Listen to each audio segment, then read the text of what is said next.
Bonjour. Comme vous pouvez voir, je fais relâche pour la lecture de mon grimoire.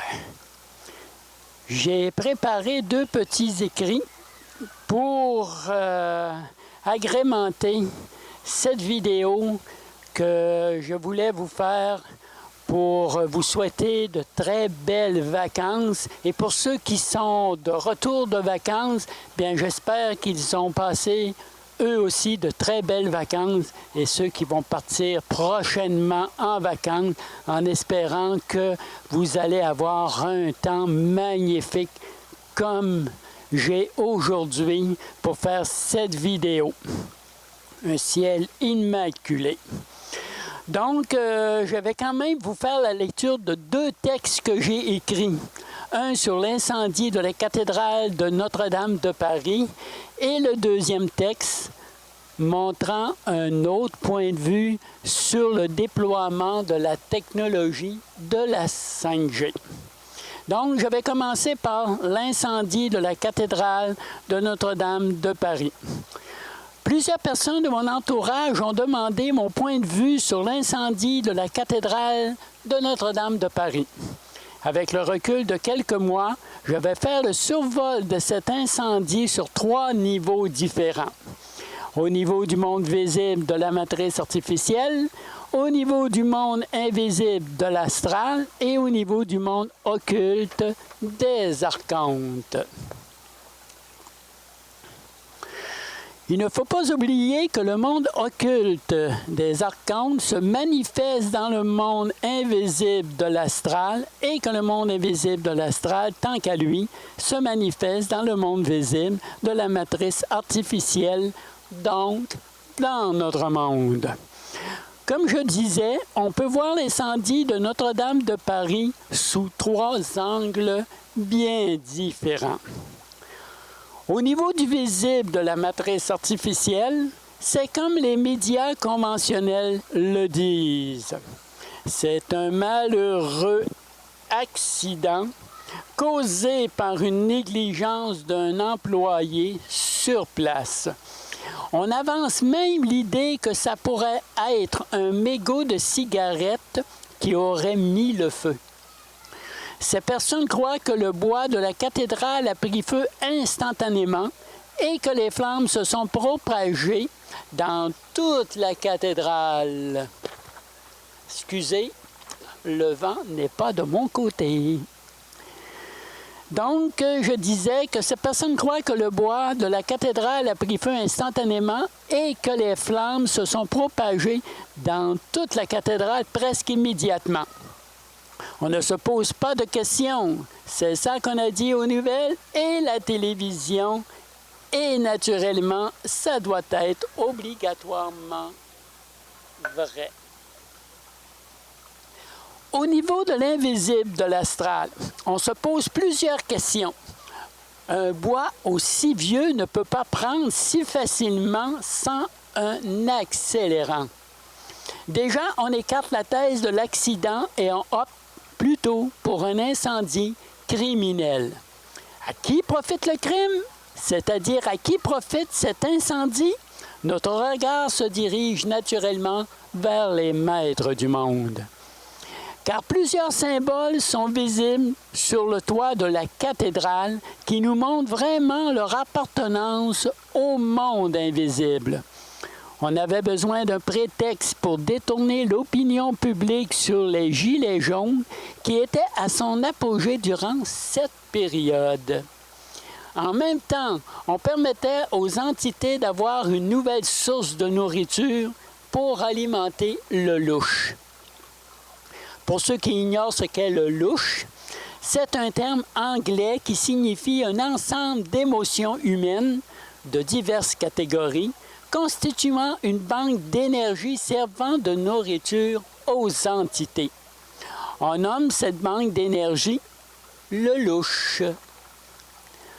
Et ce terme anglais provient du chercheur américain Robert Monroe. Donc, tout était calculé d'avance pour mettre un frein au mouvement des Gilets jaunes. si ça devenait hors de contrôle par les dirigeants en place. Au niveau de l'occulte, donc des archontes, il y a deux forces en présence qui s'affrontent pour l'équilibre de l'énergie.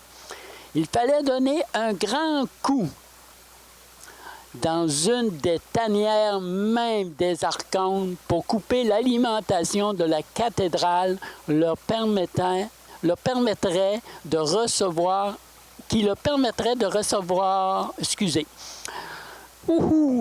le soleil, pour couper l'alimentation de la cathédrale, leur permettait de recevoir en très grande quantité, c'est-à-dire l'énergie.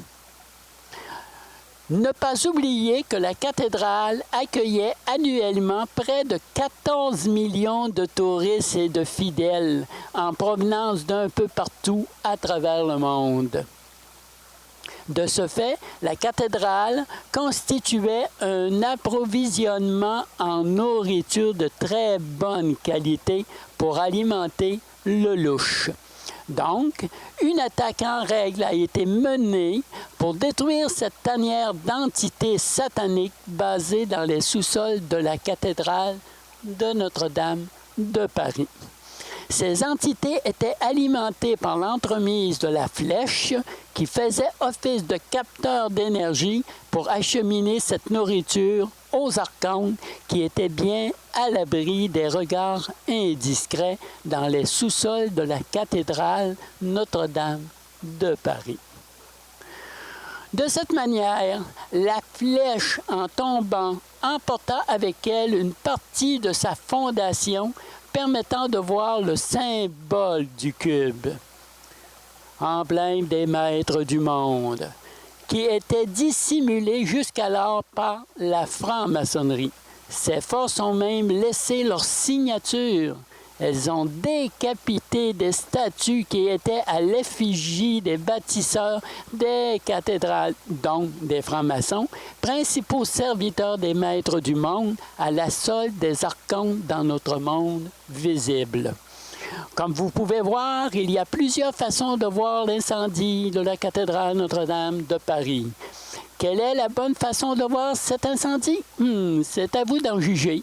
Mais posez-vous quand même la question, à savoir si c'est accidentel et si ce n'est pas le cas, à qui profite le crime? Pour ce qui est de la flèche qui était sur le toit de la cathédrale, c'est un capteur d'énergie pour les archontes, comme une antenne HDMI capte les ondes pour la TV ou une antenne cellulaire capte les ondes pour la téléphonie. J'espère que vous avez apprécié ce survol sur l'incendie de Notre-Dame de Paris. Bien sûr, il reste encore beaucoup de choses à dire, mais c'est quand même un bon départ pour alimenter plusieurs discussions sur cet incendie de la cathédrale Notre-Dame de Paris. Donc, c'était 3 points de vue sur l'incendie de la cathédrale Notre-Dame de Paris. Maintenant, je vais parler de la technologie de la 5G et que cette technologie peut même servir à un arrêt cardiaque programmé. Eh bien oui. Non, vous allez voir. J'entends souvent dire que nous allons tous avoir bientôt une puce sous-cutanée. Mais en réalité, je dirais que 99% de la population mondiale ont déjà leur puce. Mais elle n'est pas sous-cutanée. Comment cela est possible, diriez-vous? Tout simplement par le cellulaire. Qui d'entre vous n'a pas un cellulaire sur lui ou sur elle? Mais savez-vous que vous pouvez être localisé facilement par l'entremise de votre cellulaire? Même si vous désactivez la fonction de localisation, vous pouvez toujours être localisé.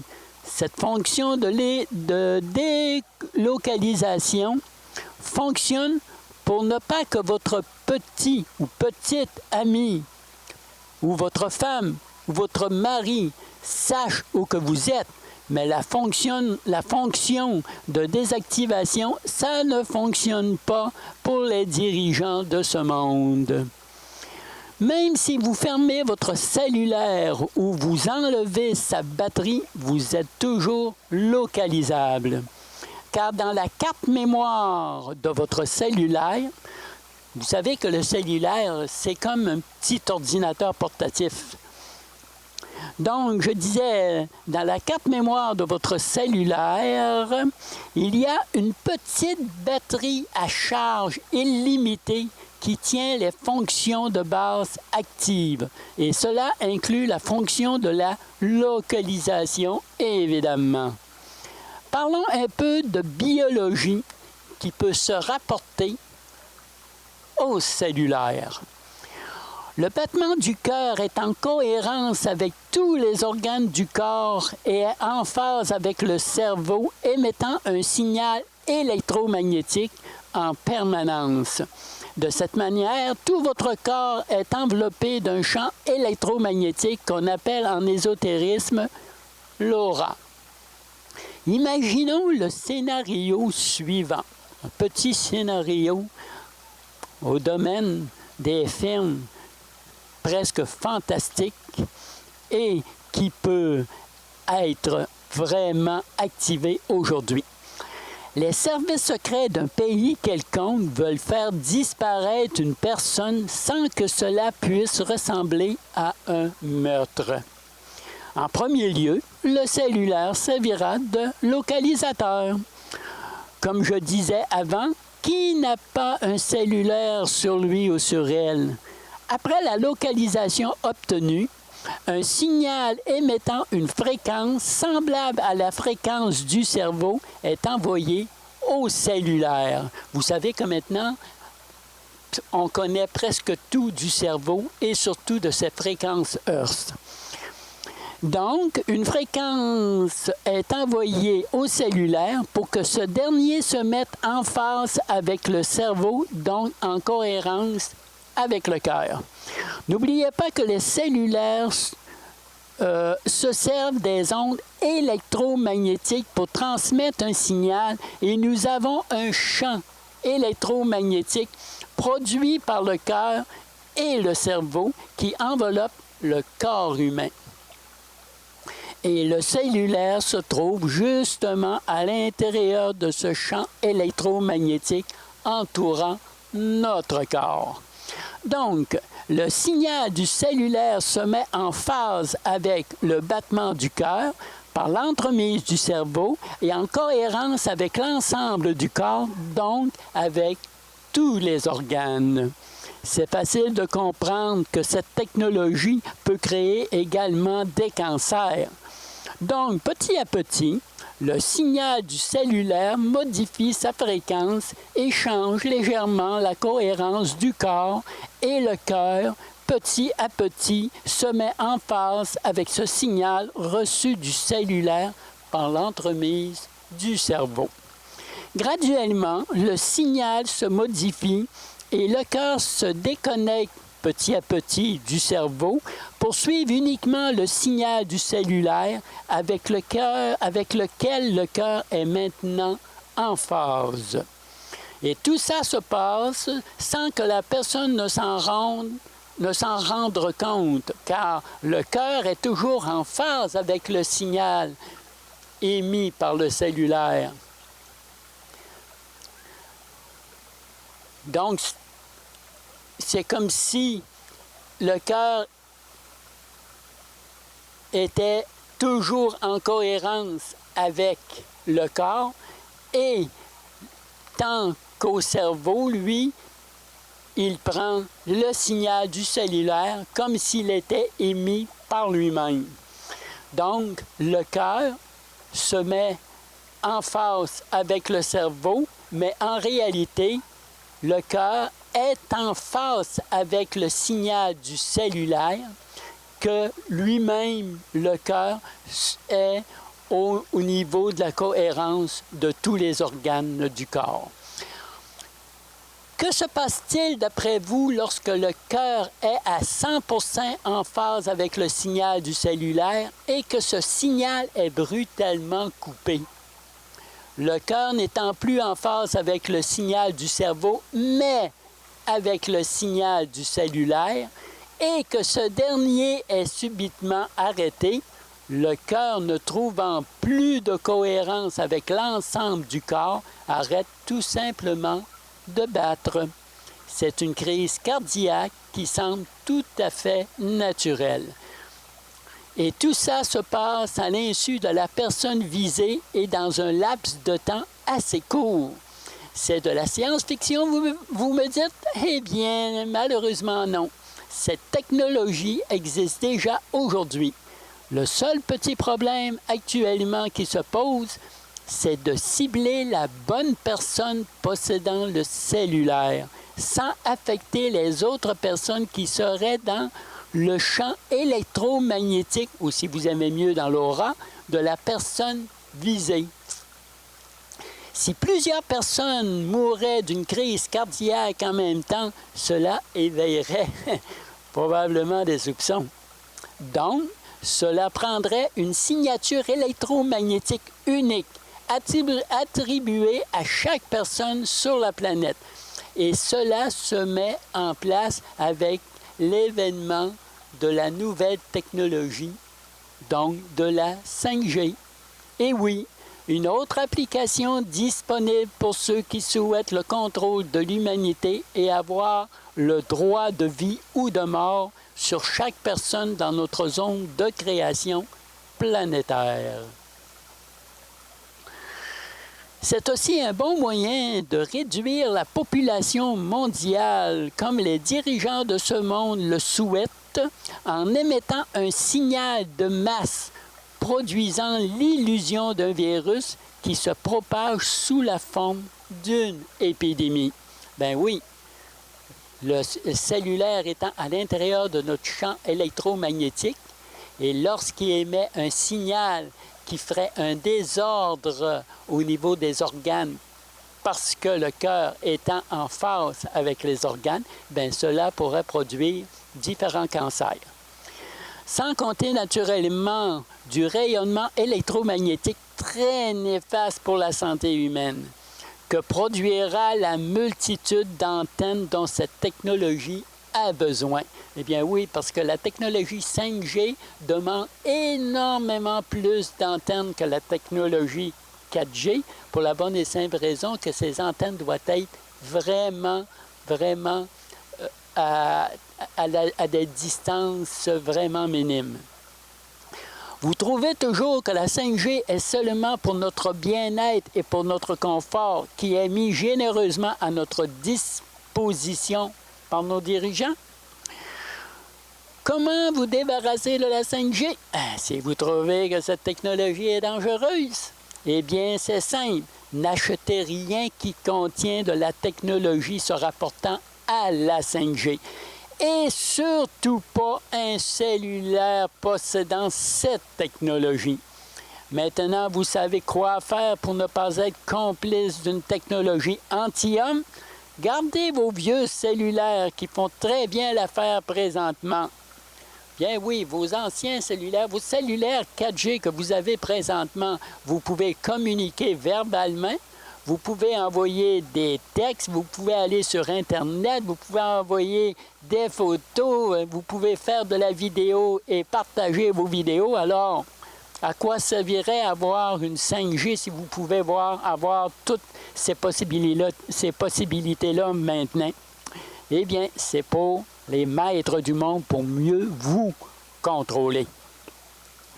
Et là, je dirais, attention, attention, la grosse lumière rouge est allumée.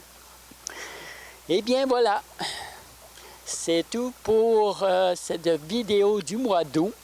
C'était pour vous souhaiter de très belles et bonnes vacances à ceux qui vont partir prochainement en vacances et ou ceux qui sont déjà revenus de vacances. J'espère que vous avez passé de très belles vacances et que le reste de l'été va être magnifique comme aujourd'hui. Un ciel limpide, bleu, sans chemtrail. Eh bien oui, on n'a pas de chemtrail aujourd'hui. C'est à croire qu'on est présentement sur le 6e continent. Eh bien oui, il y a un 6e continent. Je vous donne rendez-vous au mois prochain pour la suite de la lecture de mon grimoire. Je crois que ça va être au mois de septembre, la 2e partie des secrets du temps et de l'espace. Et je souhaite encore une fois de très belles vacances à tout le monde. Et j'espère que tout le monde a passé de très belles vacances et que cette belle journée soit renouvelable encore et encore pour tout le reste de l'été. À la prochaine!